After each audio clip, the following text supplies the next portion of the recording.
Last minute shakeup at 5:30 a.m., laundry situation not good. And when your focus is on helping your clients, it's easy to forget about yourself.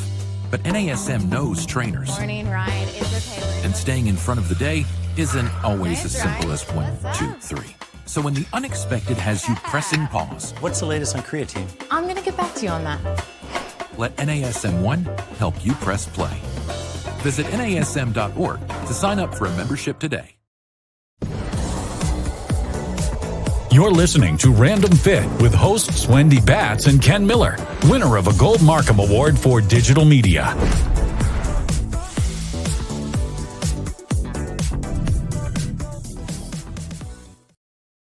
Hello, everyone. Welcome to this week's episode of Random Fit. I am Wendy Batts here with my friend and co-host Ken Miller. Ken, how are you? I'm great, Wendy. How you doing? I am great. Today we are going to talk about shedding and recovering and striking. We're going to actually bring up the year of the snake. And I think this one should parallel very well with a lot of us, especially this time of year. You know, we're all gung-ho at the beginning of the year when January strikes. And then all of a sudden we're now rolling into kind of the end of Q1, if you will. And we're going to see kind of what this episode's going to bring us and what it's all about. Yeah, I when it comes around the time of the Chinese New Year, and this year 2025 going into early 2026, it is the year of the snake. And I do have a handful of friends that are from Asian countries, and I always get that I always make the mistake of saying Happy New Year in Mandarin, where I have some friends that are from Taiwan and they speak Cantonese or they speak another dialect, and I always mess that up. But in honor of that tradition of having different animals represent the different themes of the year, this year 2025 being the year of the snake, well, we are talking about with the year of the snake in the Chinese culture, we're talking about the snake symbolizing rebirth, transformation, and the pursuit of happiness. So I thought that, you know, when you and I, Wendy, were talking about the year of the snake, we look at this as a theme of, okay, well, how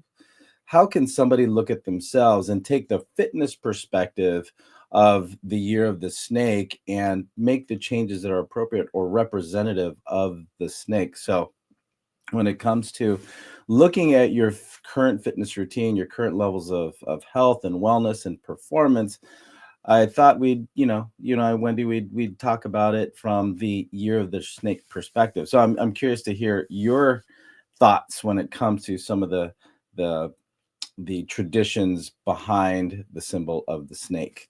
Well, and I think it's interesting because as we were kind of diving deeper and looking at it, I was like, I went in and I was kind of searching, well, what is it in the Chinese tradition when you're looking at the snake? Like, what does that snake represent? Like you talked about the culture of the year of the snake and how it symbolizes different things.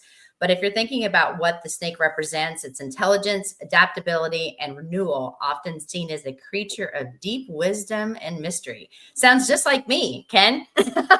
Just kidding. I was like, look, there I am. I must be a snake. do you happen on a side note, do you happen to know what year the year you were born in, which animal your year I don't. I should look that up. I don't. Yeah, I'm year of the boar, or I think it's boar/pig. So don't ask me what that represents, but 1971 was that year. You know what? I'll look that up, yeah, and maybe I can try to know before the end of this podcast, and then I would share that with you. But the big thing about what we're talking about, especially on this podcast, I mean, it isn't just about like representing snakes and stuff, but it's basically what do snakes do? They shed their skin and they start over, and I kind of look at it when we're looking at ourselves. We need to shed bad habits. And by this time, we're kind of getting into the year. We've kind of settled into kind of what our plans are for all of 2025. But there are also some things that we know we need to make changes on. So when are we going to do that? And, people are starting to say, okay, summer is right around the corner, spring's right around the corner, and there's some changes that they want to make. So they look a certain way come time for the beach or the pool, or they want to, go on a major hike, or they're doing something. They're setting these goals for summer. And now it's time to really take a look at yourself and realize, if you make a list of your bad habits, Ken, sometimes it's hard to write because your bad habits, even though they might not seem terrible, it's one of those things when you kind of look at it on paper, it's a lot worse, more, it's not as good as you think it is while you're in the moment. But it can have some long-term effects if you don't really analyze some of those habits. Yeah. And I think, when it comes to the habits and like what we're talking about right now is just shedding your skin and letting go of some old things, good or bad. Like yesterday, that brought to mind, well, yesterday I was talking to a potential new client. Actually, he is a new client now after our strategy call, but his level of fitness isn't where he wants it to be. So he's in his past looked at losing weight as a primary indicator of what needs to be done for him to be healthy. So he would do diets. He would just basically almost not necessarily starve himself, but he'd go through a big drastic calorie reduction, and losing the pounds would definitely get him a little bit smaller. But as we talked yesterday, when he started to eat normal again, or starting to eat some of the things that he had before, even just a little bit, he gained his weight back. And we talked about body composition. You lose a lot of weight without exercise, just through nutrition. You're going to lose fat and muscle. And then once he started eating again, he put the weight back on. But now it's all mostly fat because he's not putting on any muscle because he's not resistance training. And then he realized that, hey, I need to do something different. I need to actually exercise. I need to do some cardio. I need to resistance train for the purpose of the fact that he's got two young girls in elementary school who are very active in sports. And here he is, he's trying to keep up with them. They're shooting baskets, and all he could do is stand under the basket and give the ball back to them instead of, being active and shooting and maybe driving down the lane with them and going over some drills. He didn't have the conditioning. So when we talked about his current level of fitness and what he actually wanted to accomplish, it wasn't so much, I need to be a certain size, fit into a certain size of suit, but I want to be active with my kids without, putting my hands on my thighs and taking a breath and letting them go ahead and play. So his perspective of what was important to him changed. And so he realized that it's more than just diet. Diet is important, but he realized he needed to do some conditioning and he needed to do some resistance training. And those are the new habits we plan on building up for him, because he wants to be a different way. He wants to be smaller, but have a different capacity for work than he's had in the past, which he couldn't do in the past because there was no exercise involved. Well, and I think it's important, what you're kind of bringing up is that we have to evolve and we have to adapt to whatever our lifestyle is or we want it to become. And that's sometimes the biggest part. And just like the snake, that's what it does. It sheds its skin and it's evolving into its new self.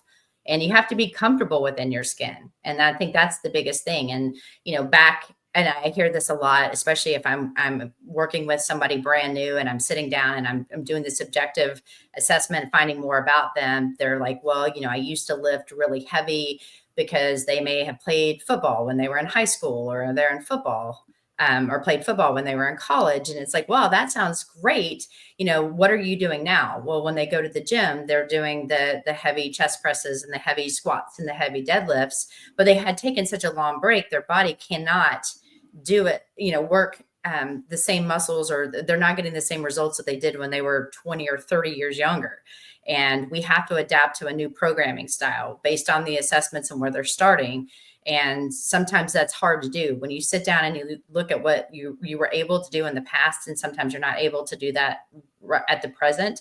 It's kind of a gut check. And I know I've seen that for myself. And to your point, we've got to look at, just because it worked in the past doesn't mean that that's going to work for you moving forward. And I think that's the biggest thing. We've got to let go sometimes of what we used to do and then start to think, okay, our body's going to adapt every 4 to 6 weeks. We talk about the importance of doing assessments and building strength within first. So therefore we can be stronger and look the way that we may want to on the outside after. There's a process. And sometimes people don't want to go through that process of of letting go of their past, because that's what they're comfortable with. Everyone's comfortable with what they know. People are very, including myself, uncomfortable with change. And change is hard, but that's the part, especially on the fitness side, where you've got to let go of that and start over. And something I tell my clients all the time is you got to get, like you talk about being comfortable. I tell my clients all the time, you got to get comfortable being uncomfortable, because it goes back to the reason, okay, why do we hold on to the things that we've done in the past, or we've done up until last month, if you haven't changed your habits? Well, you did it, you felt good, you got good at it, and then letting something go to do something that you're not as good at, or maybe you're trying a new exercise and you're a little bit more sore than you want to be.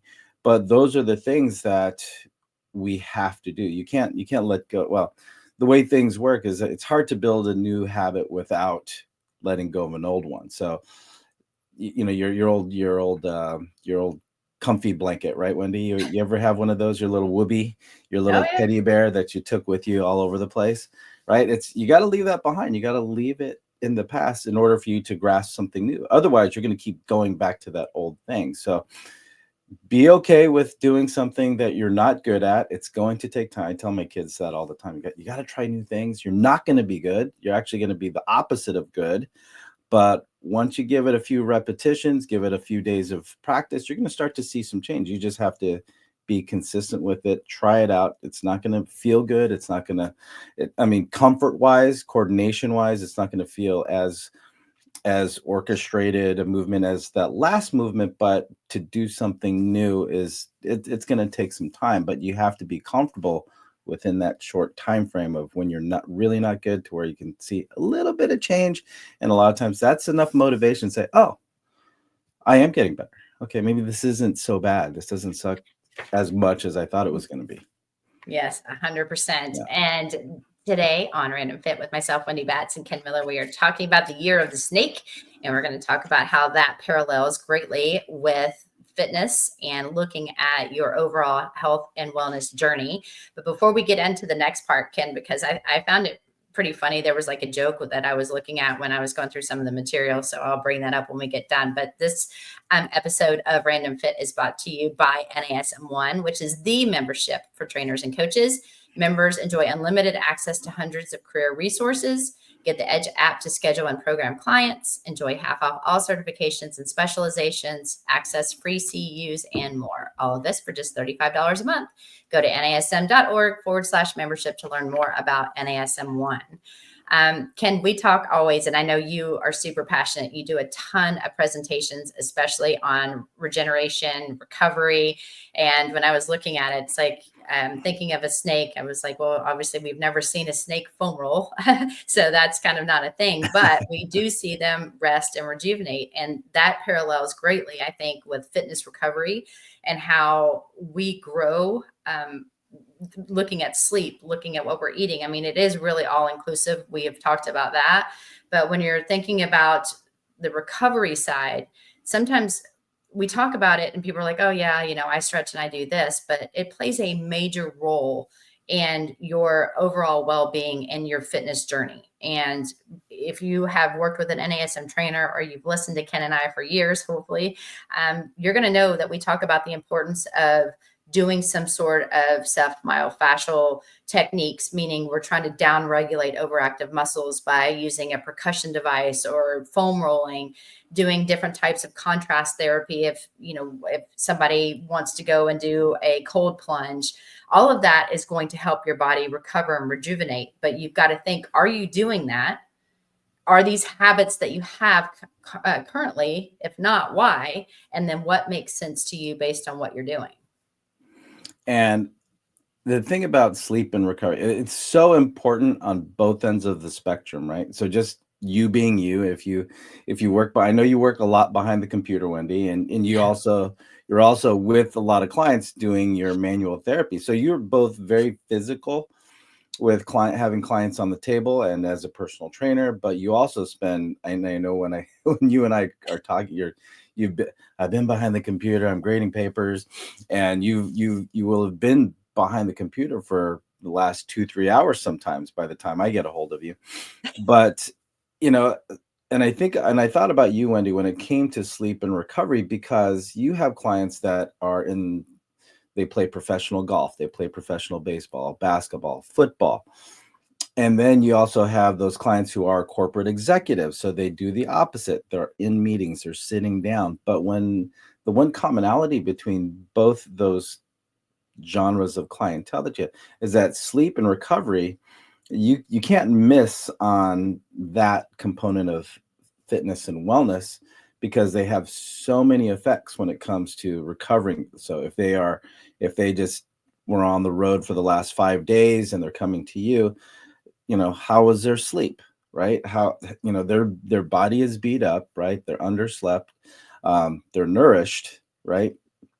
But sleep is the one thing that's going to affect how strong they are, how powerful they are, their time to fatigue, but also for that corporate executive, when you talk about recall, memory, that type of performance when it comes to making executive decisions.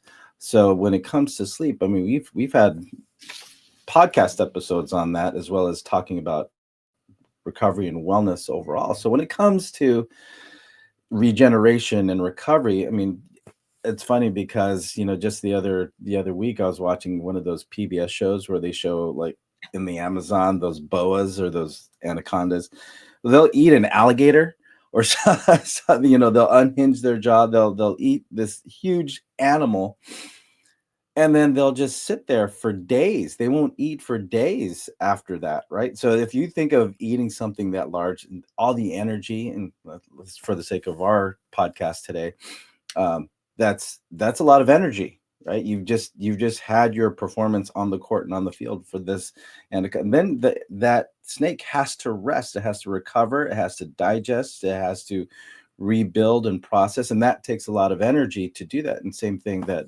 sleep and recovery provides for your athletes or your corporate executives. I mean, recovery is huge, because all that energy you spend, your body has to recoup that base of health and wellness. Otherwise, this is where we start to get sick. This is where we start to get prone to injury and things like that. Well, and then it kind of brings us, we talk about recovery and we talk about proper preparation, but I think it's also important to think about snakes, right? When we think about snakes, one minute you see it and the next minute it just disappears. I mean, they move with agility and precision. They know where they're going and what they're doing. It's actually kind of fascinating. The snakes scare me to death. Just so you know. I don't like them. I know, please don't. I love all animals. I would never hurt a snake. I could never hurt anything. But it's one of those things where when you're looking at it, it's fascinating. When I was going through, they kept showing snakes on the screen. I'm like, I just want information. I don't want to see pictures, like no images, please, or whatever. But we can learn a lot about, looking at precision and looking at the agility, and then how does that correlate to what we do even in the gym?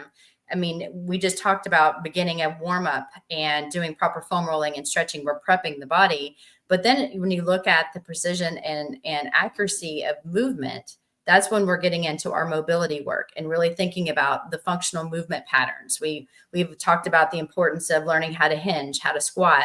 I mean, we've talked about the fundamental movement patterns that translates into our activities of daily living, and learning to move in all three planes of motion, learning how to decelerate while you're turning. I mean, that's where most injuries occur. This is where that specific precision in making individualized programs for either yourself, or if you're working with a trainer or you are a trainer, building those specific programs makes a huge difference, because we don't all move the same. We don't all work the same. And it's not just a cookie cutter program. It's very independent to make sure that we are training the best way that we possibly can train, whether we're training someone or training ourselves, because that plays a huge role. If you can't move, if you can't move well, you're going to compensate. It's going to lead to injuries or discomfort and possibly pain, which nobody wants. So, right. And that's the one aspect I think about snakes and their physicality that a lot of people are afraid of, is that when you picture a snake, and I grew up in Southern California where we had to watch out for rattlesnakes.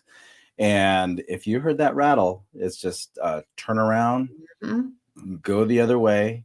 Because in your head, what do you picture? You picture this snake that's all balled up, coiled up, and ready to strike, right? So when it comes to the characteristics of a snake that a lot of us fear, it's the fact that they are so fast, they are so quick. And I've seen snakes jump, and this is where you have to give it plenty of space because it'll reach you if you don't pay attention. And when it comes to our fitness routine and the things that we need to incorporate into our exercise program, and you brought up a lot of the big points, Wendy.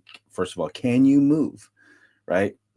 Do you have the mobility? But having the different components, especially when you and I train, Wendy, you and I train similarly as far as the components of the workout. We look at mobility. Do you have the structural integrity through your core?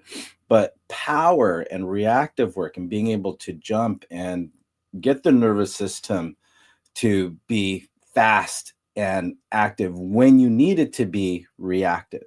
And when you look at power training and to look at a little bit of program design, when you work your client through stability and strength, a lot of us, we kind of neglect the power side, being able to throw a medicine ball, slam a medicine ball, jump onto a box, or jump for distance.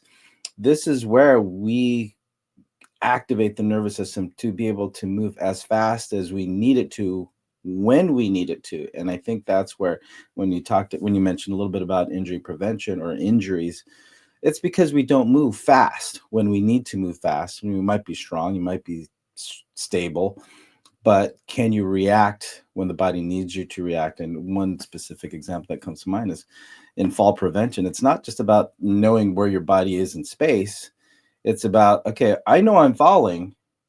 Can I pick up my leg and move it fast enough where it needs to go to stop me from falling, right? And that's the most important part about agility is, can my body move its limbs and extremities where it needs to be in order to prevent me from being in a very, very bad place? Well, and it's interesting. Yeah, I used to live in Arizona, and when you talked about rattlesnakes, honest truth, I was hiking one of the mountains. I used to hike it all the time. It was kind of what I would do before I went out, before I was married, before I have kids, and I had a lot of freedom to do what I wanted to do. I would force myself to go hike before I went out with my friends, just so therefore I could burn more calories, knowing that I may make some poor choices while I was out and about. But there was a time where you would hear the rattler, but you couldn't see it. And it's one of those things that kind of brings us into the next one. It's the fear of not knowing where it is. Do you go forward? Do you turn around and go back? It sees you. It's letting you know it's there, but then not knowing that the right steps. And I think, I keep saying it parallels with something of what we do in fitness, but people have a lot of fear in fitness. They're not sure what they're doing. They don't want to go to the gym and feel like they're doing something incorrectly, or they feel like everyone's watching them. They don't know if they have the right attire because they feel like they have to look a certain way. I mean, you and I have talked about clients saying, well, I need to work out before I come and see you. I'm like, what does that even mean?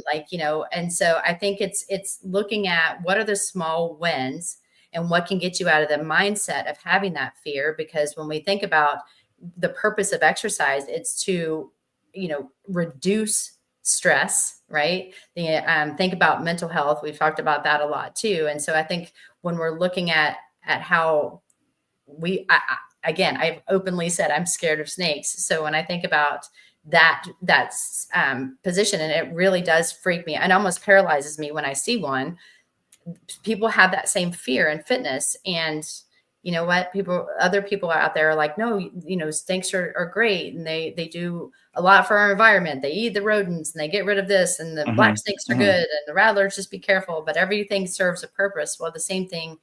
And when you think about going to the gym or looking at your fitness programming and thinking about the habits that you're making, there's so many positive benefits to exercise and what it does for the body that it's sometimes we've got to get out. Like you said, you've got to be uncomfortable. And if you haven't been doing it, or you're not doing it to where you're seeing the results you want, this is the time to make the change. Yeah. And it is about the pursuit of happiness, Wendy. You're trying to work your way away from your fear, but also work your way towards something that makes you happy and fulfilled. And I think you bring up some great points when you talk about endorphins, all the benefits of exercise. And back to that client that I brought up earlier, so I had to reframe his mindset from the standpoint of, okay, it's not just losing weight and being healthy by being smaller and putting less stress on your joints and your organ systems, but it's also having the capacity to play with your girls and be a part of their lives in another way that you're not able to do today. So that's his motivation for, okay, leaving something behind, but incorporating something new, because now he's envisioning what his life's going to be like 6 months from now, a year from now. It's going to take some time, but something that's going to make him happier in the future, by one, right, being more interactive with his girls, but two, I mean, the stress, really, he lives a very stressful life when it comes to what he does for a living. So addressing cortisol and getting better sleep at night so he can do his job much better.